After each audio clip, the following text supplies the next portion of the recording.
ನಮಸ್ಕಾರ ಸ್ನೇಹಿತರೆ. ಕರ್ನಾಟಕದ ಭೂಪಟದಲ್ಲಿ ಮೈದಾನ ಪ್ರದೇಶ ಮುಗಿದು ನಿಗೂಢ ಕಾಡುಗಳ ಸಾಮ್ರಾಜ್ಯ ಎಲ್ಲಿಂದ ಶುರುವಾಗುತ್ತೆ ಅಂತ ನಿಮಗ್ ಗೊತ್ತಾ?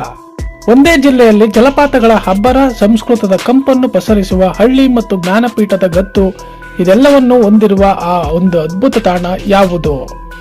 ಪಶ್ಚಿಮ ಘಟ್ಟಗಳ ರಹಸ್ಯಕ್ಕೆ ನಾಂದಿ ಹಾಡುವ, ಪ್ರಕೃತಿಯೇ ಬಾಗಿಲು ತೆರೆದು ಸ್ವಾಗತಿಸುವ ಆ ಮಲೆನಾಡಿನ ಹೆಬ್ಬಾಗಿಲು ವಿಶೇಷತೆಗಳನ್ನು ಇವತ್ತು ತಿಳಿಯೋಣ ಬನ್ನಿ. ಸ್ನೇಹಿತರೆ, ಕರ್ನಾಟಕದ ಮಧ್ಯಭಾಗದಲ್ಲಿರುವ ಅತ್ಯಂತ ಸುಂದರ ಜಿಲ್ಲೆ ಶಿವಮೊಗ್ಗ. ಈ ಜಿಲ್ಲೆಯನ್ನು ಪ್ರೀತಿಯಿಂದ ಮಲೆನಾಡಿನ ಹೆಬ್ಬಾಗಿಲು ಎಂದು ಕರೆಯಲಾಗುತ್ತದೆ. ಭೌಗೋಳಿಕವಾಗಿ ಇದು ಬಯಲು ಸೀಮೆ ಮತ್ತು ಮಲೆನಾಡು ಸಂಧಿಸುವ ಸ್ಥಳದಲ್ಲಿದೆ. ಪೂರ್ವಕ್ಕೆ ಹೋದರೆ ವಿಶಾಲವಾದ ಬಯಲು ಸೀಮೆಯ ಮೈದಾನಗಳು ಕಾಣಿಸುತ್ತವೆ. ಪಶ್ಚಿಮಕ್ಕೆ ತಿರುಗಿದರೆ ದಟ್ಟವಾದ ಕಾಡುಗಳು ಮತ್ತು ಪಶ್ಚಿಮ ಘಟ್ಟಗಳು ಆರಂಭವಾಗುತ್ತವೆ. ಅರಬ್ಬಿ ಸಮುದ್ರದ ತಂಪು ಗಾಳಿಯನ್ನು ತಡೆಯುವ ಮೊದಲ ಬೆಟ್ಟಗಳ ಸಾಲು ಇಲ್ಲಿದೆ. ಮಲೆನಾಡಿನ ಅತಿ ಹೆಚ್ಚು ಮಳೆ ಬೀಳುವ ಪ್ರದೇಶಗಳಿಗೆ ಇದು ಪ್ರವೇಶ ದ್ವಾರವಾಗಿದೆ. ಸಮುದ್ರದ ಮಟ್ಟದಿಂದ ಸುಮಾರು 640 ಮೀಟರ್ ಎತ್ತರದಲ್ಲಿ ಈ ಪ್ರದೇಶವಿದೆ. ಶಿವಮೊಗ್ಗ ಎಂಬ ಹೆಸರು ಶಿವಮುಖ ಎಂಬ ಪದದಿಂದ ಬಂದಿದೆ ಎಂದು ಹೇಳಲಾಗುತ್ತದೆ. ಅಂದರೆ ಭಗವಂತ ಶಿವನ ಮುಖದಂತೆ ಪವಿತ್ರವಾದ ನಾಡು ಎಂದರ್ಥ. ಇನ್ನೊಂದು ಕಥೆಯ ಪ್ರಕಾರ ಸಿಹಿ ಮೊಗೆ ಅಂದರೆ ಸಿಹಿಯಾದ ಪಾತ್ರೆ ಎಂದು ಕರೆಯುತ್ತಾರೆ. ಈ ಜಿಲ್ಲೆಯು ಪ್ರಕೃತಿ ಪ್ರೇಮಿಗಳ ಪಾಲಿನ ಸ್ವರ್ಗವಾಗಿದೆ. ಇಲ್ಲಿನ ಹವಾಮಾನವು ವರ್ಷವಿಡೀ ಹಿತಕರವಾಗಿ ಮತ್ತು ತಂಪಾಗಿರುತ್ತದೆ. ಶಿವಮೊಗ್ಗವು ಜಲಪಾತಗಳ ತವರೂರು ಎಂದು ಪ್ರಸಿದ್ಧಿ ಪಡೆದಿದೆ.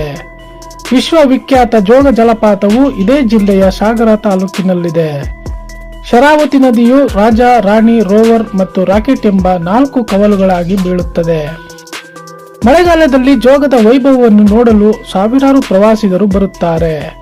ಏಷ್ಯಾದಲ್ಲೇ 2ನೇ ಅತಿ ಎತ್ತರದ ಜಲಪಾತ ಎಂಬ ಹೆಗ್ಗಳಿಕೆ ಇದಕ್ಕೆ ಇದೆ. ಕೇವಲ ಜೋಗವಲ್ಲದೆ ಕುಂಚಕಲ್, ಅಬ್ಬಿ ಮತ್ತು ಬರಕಣ ಜಲಪಾತಗಳು ಇಲ್ಲಿವೆ. ವರಾಹಿ ನದಿಯಿಂದ ಸೃಷ್ಟಿಯಾದ ಕುಂಚಕಲ್ ಜಲಪಾತ ಭಾರತದ ಎತ್ತರದ ಜಲಪಾತಗಳಲ್ಲಿ ಒಂದು. ಶಿವಮೊಗ್ಗ ಜಿಲ್ಲೆಯು ಸಾಹಿತ್ಯ ಮತ್ತು ಸಂಸ್ಕೃತಿಯ ಗಣಿಯಾಗಿದೆ. ಕನ್ನಡದ ಮೊದಲ ಕವಿ ರಾಷ್ಟ್ರಕವಿ ಕುವೆಂಪು ಅವರು ಜನಿಸಿದ ಕುಪ್ಪಳ್ಳಿ ಇಲ್ಲಿದೆ. ಕುಪ್ಪಳ್ಳಿಯ ಕವಿಶೈಲವು ಪ್ರತಿಯೊಬ್ಬ ಕನ್ನಡಿಗನು ಭೇಟಿ ನೀಡಬೇಕಾದ ಸ್ಥಳ. ಜ್ಞಾನಪೀಠ ಪ್ರಶಸ್ತಿ ವಿಜೇತ ಡಾಕ್ಟರ್ ಯು.ಆರ್. ಅನಂತಮೂರ್ತಿ ಅವರು ಈ ಜಿಲ್ಲೆಯವರೇ. ಹೀಗಾಗಿ ಇದನ್ನು ಜ್ಞಾನಪೀಠದ ನಾಡು ಎಂದು ಕರೆಯುತ್ತಾರೆ. ಇಲ್ಲಿನ ಸಾಹಿತ್ಯಿಕ ಹಿನ್ನೆಲೆ ಕರ್ನಾಟಕದ ಇತಿಹಾಸದಲ್ಲಿ ಬಹಳ ದೊಡ್ಡದು. ಶಿವಮೊಗ್ಗದ ಸಂಸ್ಕೃತಿಯು ಮಲೆನಾಡಿನ ಸೊಗಡಿನಿಂದ ಕೂಡಿದೆ. ಇಲ್ಲಿನ ಜನರು ಅತಿಥಿ ಸತ್ಕಾರಕ್ಕೆ ಮತ್ತು ಸರಳತೆಗೆ ಹೆಸರಾಗಿದ್ದಾರೆ.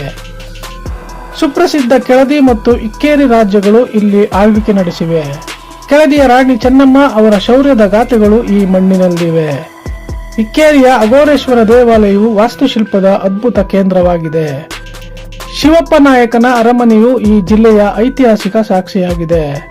ತುಂಗಾ ಮತ್ತು ಭದ್ರಾ ನದಿಗಳು ಈ ಜಿಲ್ಲೆಯ ಜೀವನದಿಗಳಾಗಿವೆ. ಈ 2 ನದಿಗಳು ಕೂಡ್ಲಿ ಎಂಬಲ್ಲಿ ಸಂಗಮವಾಗುತ್ತದೆ. ಕೂಡ್ಲಿ ಸಂಗಮವು ದಕ್ಷಿಣ ಭಾರತದ ವಾರಣಾಸಿ ಎಂದು ಕರೆಯಲ್ಪಡುತ್ತದೆ. ತುಂಗಾ ನದಿಯ ದಡದಲ್ಲಿರುವ ಶಿವಮೊಗ್ಗ ನಗರವು ಬಹಳ ಸುಂದರವಾಗಿದೆ. ಕಾಜನೂರು ಅಣೆಕಟ್ಟು ಈ ಭಾಗದ ಕೃಷಿಗೆ ಪ್ರಮುಖ ಆಧಾರವಾಗಿದೆ. ಭದ್ರಾ ಅಣೆಕಟ್ಟು ಕರ್ನಾಟಕದ ದೊಡ್ಡ ಅಣೆಕಟ್ಟುಗಳಲ್ಲಿ ಒಂದು. ಈ ನದಿಗಳು ಮಲೆನಾಡಿನ ಹಸಿರನ್ನು ವರ್ಷವಿಡೀ ಜೀವಂತವಾಗಿರಿಸುತ್ತವೆ. ಈ ಜಿಲ್ಲೆಯಲ್ಲಿ ಅಡಿಕೆ ಬೆಳೆಯು ಅತಿ ಮುಖ್ಯವಾದ ವಾಣಿಜ್ಯ ಬೆಳೆಯಾಗಿದೆ. ಮಲೆನಾಡಿನ ಅಡಿಕೆ ತೋಟಗಳ ನೋಟವೇ ಒಂದು ಆನಂದಮಯ ಅನುಭವ. ಭತ್ತ ಮತ್ತು ಮೆಕ್ಕೆಜೋಳ ಕೂಡ ಇಲ್ಲಿ ಹೇರಳವಾಗಿ ಬೆಳೆಯಲಾಗುತ್ತದೆ. ಕಾಫಿ ಮತ್ತು ಕರಿಮೆಣಸು ಬೆಳೆಯಲು ಇಲ್ಲಿನ ವಾತಾವರಣ ಪೂರಕವಾಗಿದೆ. ಶಿವಮೊಗ್ಗ ಜಿಲ್ಲೆಯು ಅರಣ್ಯ ಸಂಪತ್ತಿನಿಂದ ಶ್ರೀಮಂತವಾಗಿದೆ. ಇಲ್ಲಿನ ಕಾಡುಗಳಲ್ಲಿ ತೇಗ, ಶ್ರೀಗಂಧ ಮತ್ತು ಬೀಟೆ ಮರಗಳು ಕಂಡುಬರುತ್ತವೆ. ಶೀಗೇನಹಳ್ಳಿ ಸಿಂಹ ಮತ್ತು ಹುಲಿ ಸಫಾರಿ ವನ್ಯಜೀವಿ ಪ್ರೇಮಿಗಳ ನೆಚ್ಚಿನ ತಾಣ. ಸಕ್ರೆಬೈಲು ಆನೆ ಬಿಡಾರವು ದೇಶದಲ್ಲೇ ಹೆಸರುವಾಸಿಯಾಗಿದೆ. ಇಲ್ಲಿ ಆನೆಗಳಿಗೆ ನೀಡುವ ತರಬೇತಿ ಮತ್ತು ಆರೈಕೆಯನ್ನು ನೋಡಬಹುದು. ಮಂಡಗದ್ದೆ ಪಕ್ಷಿಧಾಮವು 100 ತಳಿಯ ಹಕ್ಕಿಗಳಿಗೆ ಆಸರೆಯಾಗಿದೆ. ಗುಡವಿ ಪಕ್ಷಿಧಾಮವು ಜಿಲ್ಲೆಯ ಮತ್ತೊಂದು ನೈಸರ್ಗಿಕ ಆಕರ್ಷಣೆ. ಕೊಡಚಾದ್ರಿ ಬೆಟ್ಟವು ಟ್ರೆಕ್ಕಿಂಗ್ ಮಾಡುವವರಿಗೆ ಸವಾಲಿನ ಮತ್ತು ಸುಂದರವಾದ ಜಾಗ. ಕೊಡಚಾದ್ರಿಯ ಶಿಖರದಲ್ಲಿ ಸರ್ವಜ್ಞ ಪೀಠವನ್ನು ನಾವು ನೋಡಬಹುದು.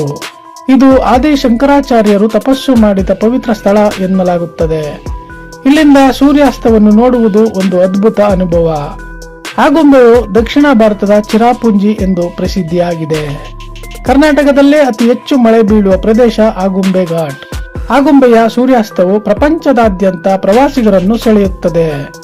ಇಲ್ಲಿ ಕಿಂಗ್ ಕೋಬ್ರಾಗಳ ಸಂಶೋಧನಾ ಕೇಂದ್ರವೂ ಇದೆ. ಶಿವಮೊಗ್ಗವು ಆಧುನಿಕ ಮತ್ತು ಸಂಪ್ರದಾಯದ ಸಮ್ಮಿಶ್ರಣವಾಗಿದೆ. ಇಲ್ಲಿನ ಮತ್ತೂರು ಗ್ರಾಮವು ಸಂಸ್ಕೃತ ಮಾತನಾಡುವ ಹಳ್ಳಿಯಾಗಿ ಗುರುತಿಸಿಕೊಂಡಿದೆ. ಶಿಕ್ಷಣ ಕ್ಷೇತ್ರದಲ್ಲಿ ಶಿವಮೊಗ್ಗವು ಮುಂಚೂಣಿಯಲ್ಲಿದೆ. ಕುವೆಂಪು ವಿಶ್ವವಿದ್ಯಾಲಯವು ಜ್ಞಾನದೀಪವನ್ನು ಹಚ್ಚುತ್ತಿದೆ. ಇಲ್ಲಿನ ಜನರು ಕಲೆ ಮತ್ತು ನಾಟಕಗಳಲ್ಲಿ ಹೆಚ್ಚಿನ ಆಸಕ್ತಿ ಹೊಂದಿದ್ದಾರೆ. ಹೆಗ್ಗೋಡಿನ ನೀನಾಸಂ ಸಂಸ್ಥೆಯು ನಾಟಕ ರಂಗಕ್ಕೆ ದೊಡ್ಡ ಕೊಡುಗೆ ನೀಡಿದೆ. ಜಿಲ್ಲೆಯ ಆಹಾರ ಪದ್ಧತಿಯು ಬಹಳ ವಿಶಿಷ್ಟವಾಗಿದೆ. ಮಲೆನಾಡಿನ ಕಡುಬು, ತಂಬುಳಿ ಮತ್ತು ಮಿಡಿ ಉಪ್ಪಿನಕಾಯಿ ಇಲ್ಲಿನ ಸ್ಪೆಷಲ್. ಅಕ್ಕಿ ರೊಟ್ಟಿ ಮತ್ತು ಜೇನುತುಪ್ಪದ ಕಾಂಬಿನೇಷನ್ ಇಲ್ಲಿ ಬಹಳ ಫೇಮಸ್. ಇಲ್ಲಿನ ಹಬ್ಬಗಳಲ್ಲಿ ಹಸಚಿತ್ತಾರವು ಮನೆಗಳ ಗೋಡೆಯ ಮೇಲೆ ಕಂಗೊಳಿಸುತ್ತದೆ. ಶಿವಮೊಗ್ಗದ ಸಾರಿಗೆ ವ್ಯವಸ್ಥೆಯು ಚೆನ್ನಾಗಿ ಅಭಿವೃದ್ಧಿ ಹೊಂದಿದೆ. ಇತ್ತೀಚೆಗೆ ನಿರ್ಮಾಣವಾದ ವಿಮಾನ ನಿಲ್ದಾಣವು ಪ್ರವಾಸೋದ್ಯಮಕ್ಕೆ ವೇಗ ನೀಡಿದೆ. ರೈಲ್ವೆ ಸಂಪರ್ಕವು ಮಲೆನಾಡಿನ ಸೊಬಗನ್ನು ರೈಲಿನ ಮೂಲಕ ನೋಡುವ ಅವಕಾಶ ನೀಡುತ್ತದೆ. ಬೆಂಗಳೂರಿನಿಂದ ಶಿವಮೊಗ್ಗಕ್ಕೆ ಬರುವ ಹಾದಿಯೇ ಹಸಿರಿನಿಂದ ಕೂಡಿರುತ್ತದೆ. ಈ ಜಿಲ್ಲೆಯು ಜನಪದ ಕಲೆಗಳಿಗೂ ಹೆಸರಾಗಿದೆ. ಡೊಳ್ಳು ಕುಣಿತ ಮತ್ತು ವೀರಗಾಸೆ ಇಲ್ಲಿನ ಸಾಂಸ್ಕೃತಿಕ ಮೆರುಗು. ಮಳೆಗಾಲದಲ್ಲಿ ಶಿವಮೊಗ್ಗ ಜಿಲ್ಲೆಯು ಸಂಪೂರ್ಣವಾಗಿ ಹಸಿರು ಹೊಂದಿರುತ್ತದೆ. ಹಸಿರು ಬೆಟ್ಟಗಳು, ಹರಿಯುವ ಹಳ್ಳಗಳು ನೋಡುಗರ ಮನಸ್ಸನ್ನು ಶಾಂತಗೊಳಿಸುತ್ತದೆ. ಪ್ರಕೃತಿ ಮತ್ತು ಮಾನವ ಸಂಸ್ಕೃತಿ ಇಲ್ಲಿ ಸಾಮರಸ್ಯದಿಂದ ಇವೆ. ಈ ಎಲ್ಲಾ ಕಾರಣಗಳಿಂದಲೇ ಇದನ್ನು ಮಲೆನಾಡಿನ ಹೆಬ್ಬಾಗಿಲು ಎನ್ನಲಾಗುತ್ತದೆ. ನೀವು ಒಮ್ಮೆ ಕರ್ನಾಟಕದ ಪ್ರವಾಸ ಮಾಡುವುದಾದರೆ ಶಿವಮೊಗ್ಗ ಮೊದಲಿರಲಿ. ಸುಂದರ ಪರಿಸರ ಮತ್ತು ಸಾಂಸ್ಕೃತಿಕ ಶ್ರೀಮಂತಿಕೆಗೆ ಶಿವಮೊಗ್ಗವೇ ಸಾಟಿ. ಸ್ನೇಹಿತರೆ, ಈ ಮಾಹಿತಿ ನಿಮಗೆ ಇಷ್ಟವಾಗಿದ್ದರೆ ಲೈಕ್ ಮಾಡಿ, ಶೇರ್ ಮಾಡಿ. ಏನಾದರೂ ಅನಿಸಿಕೆಗಳಿದ್ರೆ ಕಮೆಂಟ್ ಮಾಡಿ. ನಮ್ಮ ಚಾನೆಲ್ನ ಸಬ್ಸ್ಕ್ರೈಬ್ ಮಾಡೋದನ್ನ ಮರೆಯಬೇಡಿ ಅಂತ ಹೇಳ್ತಾ ಈ ವಿಡಿಯೋನ ಮುಗಿಸ್ತಾ ಇದೀವಿ. ಧನ್ಯವಾದಗಳು.